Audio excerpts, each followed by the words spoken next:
শুভেচ্ছা জানাচ্ছি সকল শিক্ষার্থীদেরকে এবং আমন্ত্রণ জানাচ্ছি বর্তমানে মাধ্যমিকের লেভেলে মাধ্যমিকে নবম দশম শ্রেণীতে যে সমস্ত শিক্ষার্থীরা অধ্যয়ন করছে তোমাদের সকলকে এই ভিডিওটি দেখার জন্য।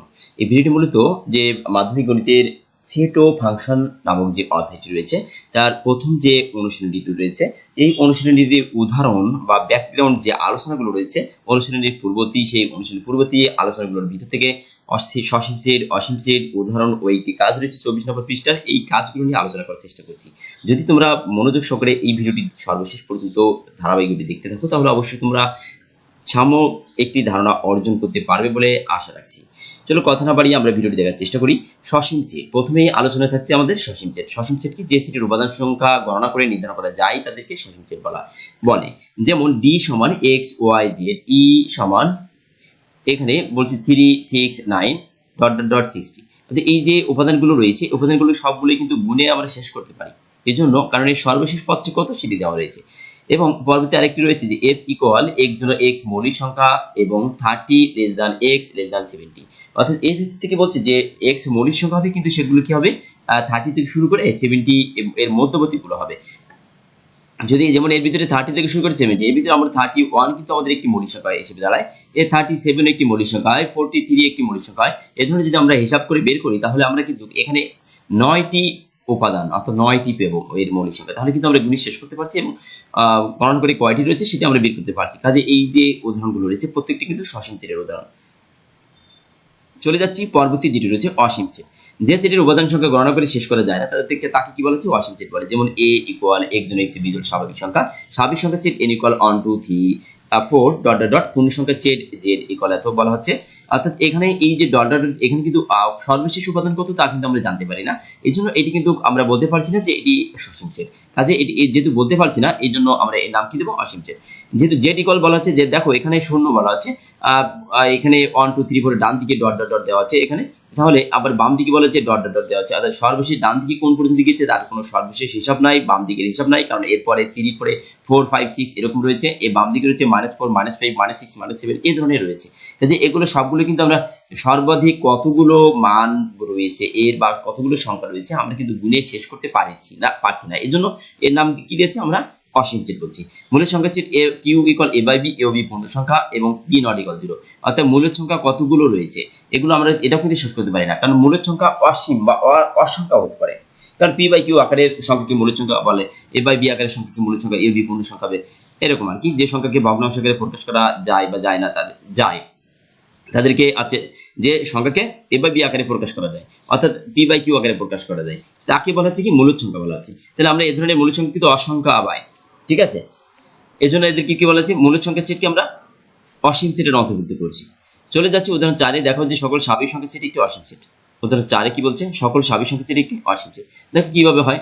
ধরা যাক স্বাভাবিক সংখ্যা সেট n একটি সসীম সেট, ধরে নিলাম কি সসীম সেট ধরে নিচ্ছি। আমরা প্রমাণ করবো কি সকল স্বাভাবিক সংখ্যা সেট একটি অসীম সেট, কিন্তু আমরা ধরছি কি সসীম। যদি আমরা সর্বশেষ পরের দিকে সসীম না হয় আমাদের আলোচনার ভিতর থেকে, আমরা তখন বলে দেবো কি বিষয়টি এটি অসীম সেট হয়ে যাবে তখন। তাহলে এই সেটের অবশ্যই একটি সর্বোচ্চ উপাদান কে থাকবে? যদি সসীম সেট তাহলে সর্বোচ্চ একটা উপাদান কে থাকবে? কে বিলংস টু n হবে। অর্থাৎ আমরা যদি এখানে 1 2 3 4 এভাবে যদি আমরা আগাই তাহলে সর্বশেষ একটি উপাদান থাকবে আমাদের অবশ্যই, যেটির নামকে আমরা কি দিলাম? কে নামে আখ্যায়িত করলাম। তাহলে কে থাকবে, তাহলে এই কেটা কি হবে? আমাদের এই যে সকল উপাদানগুলো রয়েছে এই উপাদানগুলোকে যদি আমি মনে করো যে এ দিয়ে আখ্যায়িত করি, কি দিলাম? এ নামে সংজ্ঞায়িত করলাম, তাহলে এর এই যে এই কেটা হবে কি? এর একটি উপাদান। তাই বলছে এখানে আমাদের n এর নাম দিয়েছে, এখানে যেখানে k বিলংস টু n তাহলে n নাম দিয়েছে n হয় n, তাহলে এই n equal n k belongs to n হবে যেখানে, অর্থাৎ k বলছে n এর একটি উপাদান হবে। কিন্তু স্বাভাবিক সংখ্যার ধারণা অনুসারে k যদি একটি স্বাভাবিক সংখ্যা হয় তাহলে k প্লাস 1 ও একটি স্বাভাবিক সংখ্যা হবে। k প্লাস 1 কি হবে? একটি স্বাভাবিক সংখ্যা। k যদি একটা স্বাভাবিক সংখ্যা তাহলে তার সাথে যদি আমরা 1 যোগ করি, এই k এর সাথে যদি আমরা 1 যোগ করে দিই তাহলে এটা কি হবে? এটাও কিন্তু একটা স্বাভাবিক সংখ্যা হবে, কারণ 3 এর সাথে 1 যোগ করলে 4 পাই, সেটা কি একটা স্বাভাবিক সংখ্যা যা আমাদের 3 এর চাইতে বড়। তাহলে k এর চাইতে বড়, তাহলে k প্লাস 1 অবশ্যই স্বাভাবিক সংখ্যা সেট n এর একটি উপাদান হবে, k plus 1 belongs to n হবে। কিন্তু শুরুতে আমরা n সেটের সর্বোচ্চ উপাদান হিসেবে আমরা k সংখ্যাটি ধরেছিলাম। শুরুতে কি করেছিলাম? n আমরা সর্বোচ্চ যে উপাদানটা সেটা আমি কি ধরেছিলাম? k ধরেছিলাম। পর্বে দেখা গেল k প্লাস 1 সংখ্যাটি n সেটের একটি উপাদান। একইভাবে দেখানো যায় যে k প্লাস 2 k প্লাস 3 সংখ্যাগুলো n সেটের উপাদান হবে। প্রত্যেকটা কি হবে? এন সেটের উপাদান হবে। সুতরাং স্বাভাবিক সংখ্যা n সসীম হতে পারে না। এই যে আমরা n এর যে সকল স্বাভাবিক সংখ্যা n, তাই না, n বলতে যে আমরা কিন্তু প্রথমেই আমরা n এর সর্বোচ্চ মান কে ধরেছিলাম, পরবর্তীতে দেখা হলো যে k প্লাস 1 ও ওই n এর ভিতরে আমরা যে সংখ্যাটা ধরেছিলাম বা যেগুলো n সেটের উপাদান হিসেবে ধরেছিলাম, একইভাবে যদি আমরা k প্লাস 2 ধরি, k প্লাস 3 ধরি, সংখ্যাগুলো সকলে কি n সেটের উপাদান হবে। সুতরাং স্বাভাবিক সংখ্যার সেট n সসীম হতে পারে না, তাই স্বাভাবিক সংখ্যার সেট একটি অসীম সেট। যেহেতু আমরা ধরে নিয়েছিলাম এখানে কি সসীম সেট, অর্থাৎ গুণে শেষ করা যায়, কিন্তু দেখা গেলো যে আমরা এর সাথে যদি 1 যোগ করি, 2 যোগ করি, 3 যোগ করি, আমরা এরকম হাজার হাজার সংখ্যা আবার পেয়ে যাচ্ছি। ঠিক আছে, যেহেতু অনেক অসীম বা অসংখ্যক পরিমাণের সংখ্যা পেয়ে যাচ্ছি, কাজেই এই n কে আমরা এখন সসীম বলতে পারছি না, তাহলে কি স্বাভাবিক সংখ্যা সেট হবে একটি অসীম সেট হবে। এটি আমাদের উদাহরণ 4 এর আলোচনা। চলে যাচ্ছি, আমাদের একটি কাজ রয়েছে। কাজে কি বলছে এখানে, এই কাজে বলছে যে সসীম সেট অসীম সেট নির্ণয় করো। এখানে এই কাজটি সসীম সেট অসীম সেট, যেহেতু দেখো আমরা যে পূর্ববর্তী যে আলোচনা বা পূর্ববর্তী যে ভিডিওগুলো রয়েছে সে তারই আলোচনা বা এই অধ্যায়ে যে পূর্ববর্তী ব্যাকগ্রাউন্ড আলোচনা রয়েছে তার আলোকে আমরা বলতে পারি যে ক নম্বর যেটি রয়েছে 357, এটা কিন্তু গুণে শেষ করা যায়, কাজে এটা কি হবে, এটি সসীম সেট হবে। খ নম্বর বলছে 1 2 2 স্কয়ার, এখানে দেখো সর্বশেষ যে উপাদানটি রয়েছে টু দি পাওয়ার 10, এই যে টু দি পাওয়ার 10 সর্বশেষ একটা উপাদান রয়েছে, কাজে আমরা এই সংখ্যাটিও গুণে শেষ করতে পারবো, সর্বশেষ উপাদান থাকলে সেটা গুণে শেষ করা যাবে, কাজেই এটিও কি হবে, সসীম সেট হবে। আমাদের এরপরে গ নম্বর যেটি রয়েছে, এই গ নম্বরে দেখো এখানে কিন্তু সর্বশেষ উপাদানটা নাই, সর্বশেষ উপাদান নাই, এই কারণে এটাকে আমরা কি বলবো, এটি আমাদের অসীম সেটের অন্তর্ভুক্ত কি হবে, অসীম সেটের অন্তর্ভুক্ত হবে। এবারে হচ্ছে ঘ নম্বর বলছে, ঘ নম্বরে বলছে যে দেখো এই যে পূর্ণ সংখ্যা বলছে x এর মান কি বলছে, পূর্ণ সংখ্যা, এবং x less than 4, x less than 4 বলছে যে এই যে x লেস দ্যান 4, এখানে x এর মান হবে 4 অপেক্ষা ছোট হবে, x এর মান কি হবে, 4 অপেক্ষা ছোট, কিন্তু 4 অপেক্ষা কি আসলে x এর মান ছোট, এবং পূর্ণ সংখ্যা তুমি যেটিই বসাও না কেন 4 অপেক্ষা পূর্ণ সংখ্যা আমরা অসংখ্যক পেয়ে যাব।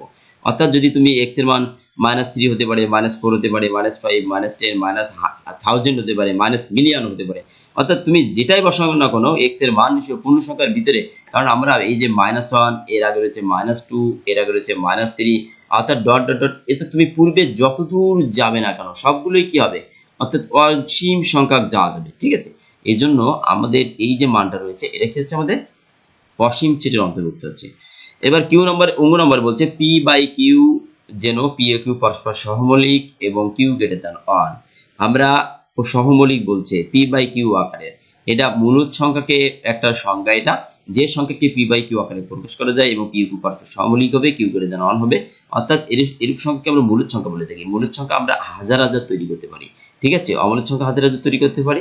এই জন্য আমাদের এই যে অঙ্গ নম্বর রয়েছে এটাও কিন্তু আমাদের কি হবে, এটা আমাদের অসীম সেটের অন্তর্ভুক্ত হবে। ঠিক আছে, যেহেতু আমাদের এটা সহমৌলিক বলছে এবং পি বাই কিউ আকারের সংখ্যা বলছে, পি বাই কিউ মূলদ হয়, মূলদ সংখ্যা আমরা অসংখ্যক তৈরি করতে পারি।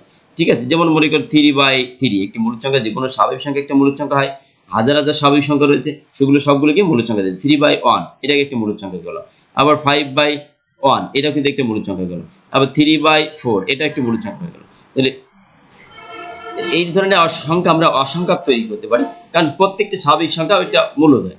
তাহলে এই ধরনের সংখ্যাগুলোকে মূলদ, তাহলে আমরা এটাকে আমরা অসীম সেট হিসেবে বলে দিতে পারি। ঠিক আছে, এবার চলে যাচ্ছি যে চ নম্বরে দেখো এখানে বলছে y যেন y বিলংস টু n, অর্থাৎ n সেটের উপাদান অন্তর্ভুক্ত হবে yটা, কিন্তু n বলতে কি বোঝাচ্ছে, স্বাভাবিক সংখ্যা বললেন আমরা যেটা জেনে থাকি আর কি। তাহলে স্বাভাবিক সংখ্যা আমরা 1 2 3 4 5 ইত্যাদি হয়ে থাকে। তাহলে তার ভিতর থেকে y এর মান হবে, দেখো যে ওই y এর মান কি, অর্থাৎ যে স্বাভাবিক সংখ্যাগুলোর বর্গ করলে কি হবে, 100 থেকে ছোট হবে, এবং গুণ করলে এই যে 100 থেকে বড়, গুণ করলে কি হবে, 100 থেকে বড় হবে, অর্থাৎ সেইগুলো হবে কি এই সেটের অন্তর্ভুক্ত, এই সেটটার অন্তর্ভুক্ত হবে। অর্থাৎ যে স্বাভাবিক সংখ্যার বর্গ করলে 100 থেকে ছোট হবে এবং গুণ করলে 100 থেকে বড় হবে, সেটা হবে এটার অন্তর্ভুক্ত। অর্থাৎ এটিকে যদি আমি যদি একটু আলাদাভাবে লিখতে চাই, ওয়াই স্কোয়ার লেস দ্যান 100 দেওয়া আছে, আবার এখানে কি দেওয়া আছে, ওয়াই কিউ এ গ্রেটার দ্যান দেওয়া আছে 100। ঠিক আছে, এটিকে আমরা ভেঙে দুই ভাগ করে নিলাম, আমাদের বুঝতে আরো সুবিধা হবে। অর্থাৎ ওয়াই স্কোয়ার, অর্থাৎ সংখ্যার বর্গ করলে 100 থেকে ছোট হবে আর সংখ্যার গুণ করলে 100 থেকে বড় হবে। তো এই ধরনের সংখ্যার একটা লিমিট আমরা পেয়ে যাব। আমরা সকল স্বাভাবিক সংখ্যা বসালে কিন্তু হবে না এখানে, অর্থাৎ যদি আমরা এখানে মনে করো, যদি আমরা এখানে যদি 1 বসাই, 1 বসালে দেখো 100 অপেক্ষা বড় হবার কথা বলছে, 1 বসায় যদি আমরা 1 যদি আমরা 1 এর স্কয়ার করলে 1 হয়। ঠিক আছে, আবার যদি আমরা এখানে 1 হয়, 1 কিন্তু আমাদের 100 থেকে ছোট হয়েছে, কাজে আমাদের এই সূত্রটা মানছে। ঠিক আছে, আবার যদি দেখো একের কিউ করলেও কিন্তু এক হয়, কাজে তখন কিন্তু এই সংখ্যাটা কি, এটা কিন্তু এই সংখ্যাটা 100 থেকে বড় হবে, কাজে এটা মানে নাই, তাহলে এই একে কিউ করলে হচ্ছে না। আর এইভাবে যদি আমরা 2 ধরি, 2 এর কিউ করলে হবে না। আবার যদি 3 ধরি, দেখো 3 এর কিউ করলে আমাদের একটি শর্ত মানবে কিন্তু অপর শর্তটি কি মানবে না। কিন্তু যদি দেখো আমরা যদি 4 ধরি, 4 ধরলে 4 যদি ধরা হয়, 4 এর স্কয়ার করলে আমরা কত পাচ্ছি, 16 পাচ্ছি। আবার 4 এর কিউ করলে আমরা কত পাচ্ছি, 4 এর কিউ করলে আমরা যদি 4 × 16 464 পাচ্ছি। অর্থাৎ এইভাবে যদি আমরা আগাতে থাকি তাহলে একটি মান আমরা অবশ্যই পেয়ে যাব, যে মানটি আমাদের এই শর্তটা মেনে চলবে। ঠিক আছে, আমরা নির্ধারিত একটি মান পেয়ে যাব। এই কারণে আমাদের এটা কিন্তু কি, আমাদের সসীম সেটের অন্তর্ভুক্ত হয়ে যাচ্ছে, কারণ এখানে একটা নির্ধারিত মান পেয়ে যাচ্ছি। এই কারণে সসীম সেটের অন্তর্ভুক্ত। যদি আমাদের এখানে এই শর্ত যদি একটা দেওয়া থাকতো আর অন্য পাশে এটা না দেওয়া থাকতো, তাহলে কিন্তু আমাদের এটা অসীম সেটের অন্তর্ভুক্ত হতো। কিন্তু যেহেতু আমরা নির্ধারিত মান পেয়ে যাচ্ছি, এটা হচ্ছে সসীম সেট। চলে যাচ্ছি পরবর্তী যে বিষয়টি রয়েছে সেটাতে, ফাঁকা সেট। ফাঁকা সেট যে সেটের কোনো উপাদান নেই সেই সেটকে ফাঁকা সেট বলে। ফাঁকা সেটকে ফাঁকা দ্বারা প্রকাশ করা হয়, যেমন একটি বালিকা বিদ্যালয়ে 3 জন ছাত্রের সেট। ফাঁকা সেটটি দেখো এখানে স্বাভাবিক সংখ্যা n দ্বারা বোঝায় 1 2 3 4 5, কিন্তু এখানে আমাদের এই যে যেটা রয়েছে, এই যে এর ভিতরে অর্থাৎ n স্বাভাবিক সংখ্যা, এমন একটি স্বাভাবিক সংখ্যা হবে যা 10 থেকে বড় 11 থেকে ছোট। এর ভিতরে এমন কোনো সংখ্যা বা মান আমরা পাই নাই যেটা এই সত্যটা মেনে চলবে। এই জন্য এটার কিন্তু আমাদের ফাঁকা সেট হয়ে যাচ্ছে, কারণ 10 থেকে বড় এবং 11 থেকে ছোট একটি স্বাভাবিক সংখ্যা নাই। 10.5 10.2 10.1 এরকম হতে পারে, 10.9 হতে পারে, কিন্তু সেটা হচ্ছে না। এই জন্য আবার এটা কি বলছে, x belongs to n, x মৌলিক সংখ্যা এবং 23 থেকে বড় 29 থেকে ছোট হবে। 23 থেকে বড় 29 থেকে ছোট, এর ভিতরে কোনো মৌলিক সংখ্যা আমরা পাচ্ছি না। 23 থেকে বড়, কারণ 23 নিজে একটি মৌলিক সংখ্যা, 29 নিজে একটি মৌলিক সংখ্যা।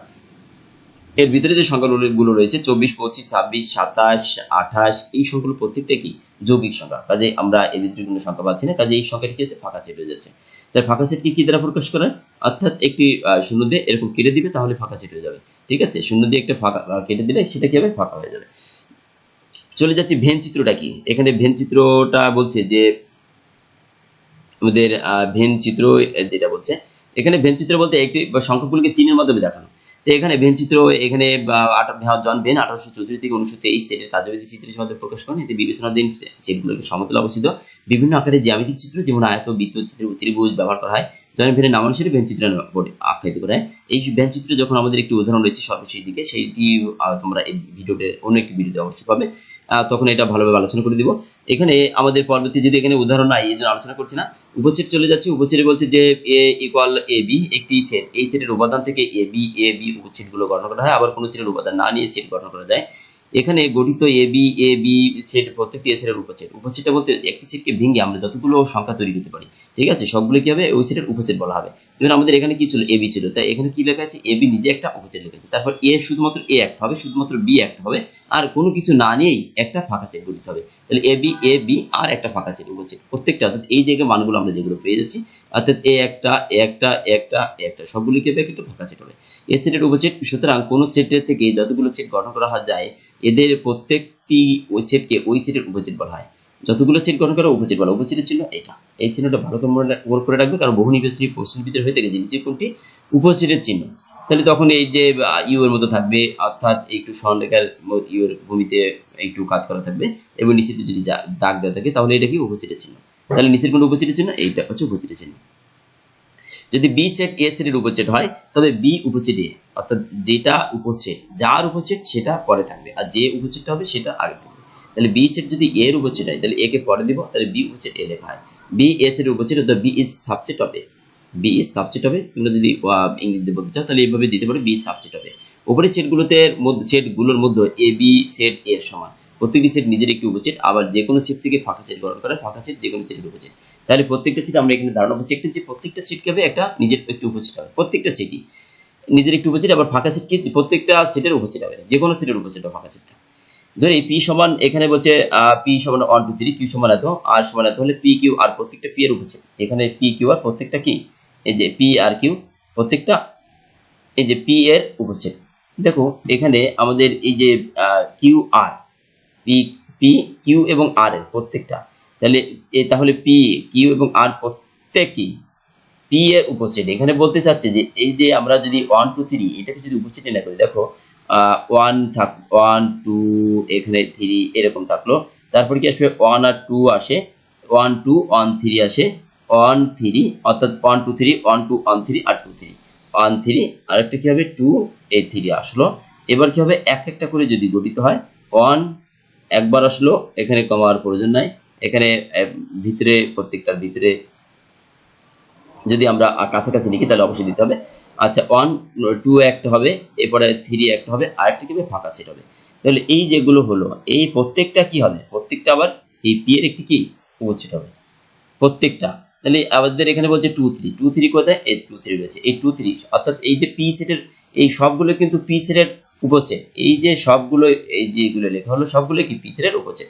তাহলে উপসেটগুলোকে আমরা সেকেন্ড ব্র্যাকেটের ভিতর দিয়ে লিখলাম আবার। তাহলে এই যে 2 3 এই 2 3, তাহলে এটা গেল আর 1 3 1 3 এই যে 1 3, তাহলে এই প্রত্যেকটা পি এর অন্তর্ভুক্ত, এই জন্য বলা হচ্ছে কি পি, এই যে এই P subset of P, P নিজেই পি এর একটি উপসেট, Q subset of P, Q is subset of P, অর্থাৎ কিউ পি এর একটি উপসেট, R is subset of P, আর নিজে পি এর একটি উপসেট, অর্থাৎ এই সংকেত দিয়ে আবার লেখা হয়েছে, অর্থাৎ প্রত্যেকটাই মূল যে উপাদানগুলো ছিল তার একটি উপসেট, এটি বলা হচ্ছে এখানে। আর প্রকৃত উপসেট এখানে পরবর্তী বলা হচ্ছে প্রকৃত উপসেট। প্রকৃত উপসেট বলতে কি বোঝাচ্ছে যে এখানে আমাদের যে মূল যে উপাদান, দেখো মূল এটা ছিল, আবার এখানে আবার এই মানটি রয়েছে, ইটি থেকে এটি যদি আমরা এই সকল উপসেটগুলোর ভিতর থেকে যদি আমরা এটি বাদ দিয়ে দিই তাহলে কিন্তু আমরা উপসেটটা পেয়ে যাচ্ছি, মানে প্রকৃত উপসেটটা পেয়ে যেত। তো মূল যে উপাদানগুলো থাকবে সেগুলো উপসেটের ভিতর থেকে সেই মূল উপাদানটা বাদ দিলে বাদ বাকি যেগুলো থাকবে সেগুলো হচ্ছে আমাদের প্রকৃত উপসেট হবে, আর মূল উপাদানটা বাদ দেওয়ার পরে কিন্তু সেটা। তাহলে আমাদের উদাহরণ চলে আসে এবার, কোনো সেট থেকে গঠিত উপসেটের মধ্যে যে উপসেটগুলো উপাদান সংখ্যা ও সেটের উপাদান সংখ্যা অপেক্ষা কম এদেরকে প্রকৃত উপসেট বলা হয়। এ এত বি এত দেওয়া আছে, এখন এত বি দেওয়া আছে দুইটি সেট যেখানে বি এর সব উপাদান এ সেটে বিদ্যমান, বি সেটের উপাদান সংখ্যা এ সেটের উপাদান সংখ্যা কম, তাহলে বি এর একটি প্রকৃত উপসেট, বি উপসেট এ লিখে প্রকাশ করা হয়। এটি উপসেট যখন প্রকৃত উপসেট বলবে তখন কিন্তু নিচে দাগটি থাকবে না, আর যখন উপসেট বলবে তখন কিন্তু অর্থাৎ যেটা এটা হচ্ছে উপসেট, আর শুধুমাত্র এরকম থাকলে কি হবে সেটা প্রকৃত উপসেট, এই বিষয়টি মাথায় রাখবে।